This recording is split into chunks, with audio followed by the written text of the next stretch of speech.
Hello guys, good morning. Welcome to my vlog. I just go buy something in the grocery.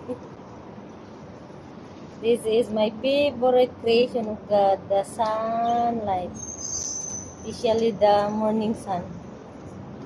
There. My golden brown, my morning sun.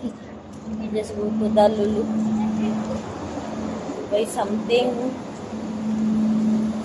I did not go to my training today because I need to rest. I'm so tired yesterday. And I'm going to the church later tonight. But last week I wasn't able to attend the church service.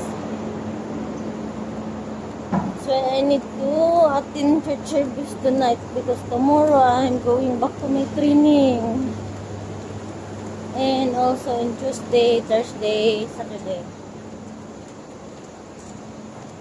3 times a week. So that I can rest also the other day that I don't have training.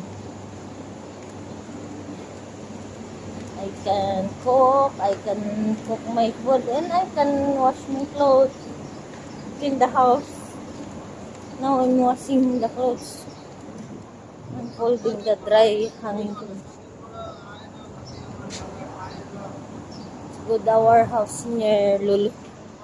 Bye guys, see you later.